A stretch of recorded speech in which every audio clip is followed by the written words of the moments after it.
and light, peace and divine light, grand rising. Uh, this is the Mind Body Nexus reading, and like I said, I was supposed to be getting back on here and getting into some real reading for y'all real soon, and I'm gonna do that. But I want to touch on something that I seen early this rising when I got up. It was a video short, and I'm gonna post the link in the description. So y'all check out the description section, and then click on the link, and it should take you to the video. But it was a melanated man, so-called black man, whatever like that. He was in I think the state senators council, whatever like that.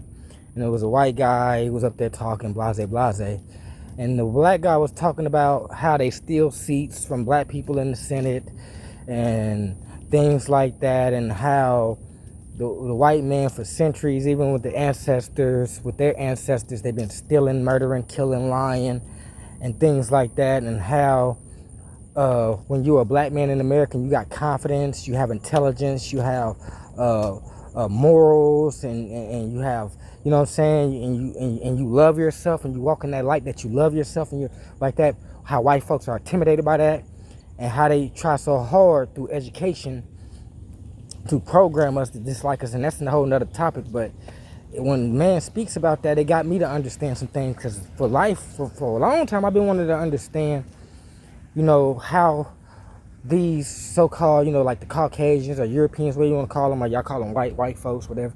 It makes me understand how could, like, if you look at the world today, a lot of people go to church, they pray, just like white folks, especially where I'm at. I live in the deep south, so you have white folks coupling around. They have their little pamphlets. You had the little white kids coming to you talking about, do you want me to put ashes on you? Ash Wednesday, I guess they Catholics and stuff like that. And I say, no, that's not, because that's, like I say, that's not my thing. That's your thing. But the thing is, the whole concept, what I'm trying to say is, you're religious, you talk about God, you talk about the Lord, you talk about this and this and that, but your actions show something else. You get what I'm saying? When you live in a world, and like I said, I gotta get the video to break down because the guy's playing it differently, but I'm just playing it from my point of view is, when you live in a world, you got dark skin and you got morals and you confident, you're gonna get tore down a lot. And why is that? Why do I know that? I didn't get that from a book. I got that from an actual living experience. Whenever I go places, like if you look at me, I got my shirt on right, I got my hat on right, I don't have tattoos on my face, my pants is not hanging off my ass. I'm not with a crowd of people, I'm not talking loud and obnoxious. If I do talk loud, I'm talking loud and firm and correct. I'm not talking ignorance, I'm not acting ignorance, I'm not doing nothing stupid. But when I go into a room, sometimes with white folks in it and other black folks, they look at me like I'm the trouble. Why? Because I am the model that the other black folks need to be modeling after. The man was saying something about how when the Caucasian or European people get intimidated by us, or they feel inferior to us, so they have to keep us in a low vibrating state. They have to tear us down they have to tear us down to keep that inferiority. I mean, to keep that superiority. And it said whenever you come around and you're a black man and you got character, something like that, you say you bring out an inferiority.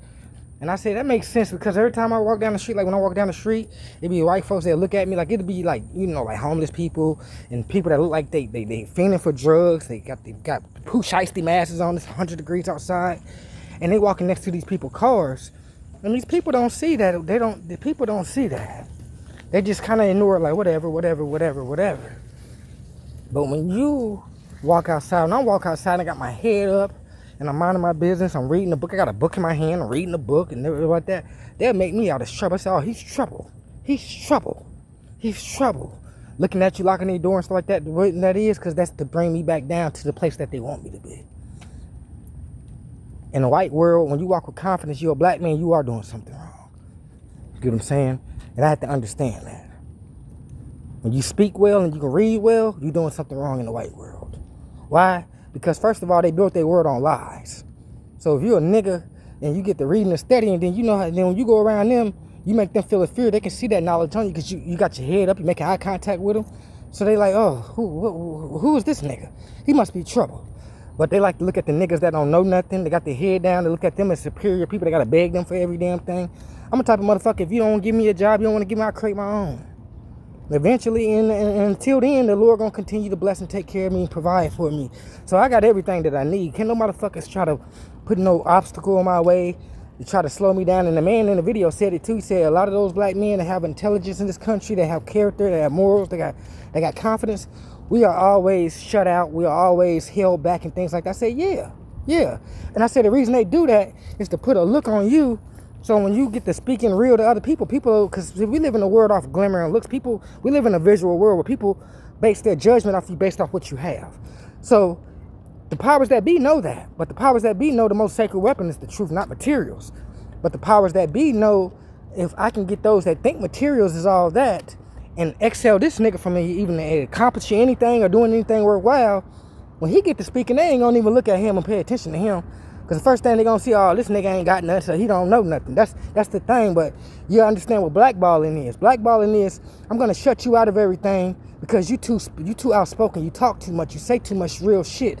So what I'm gonna do is just shut you out of every goddamn thing. And that's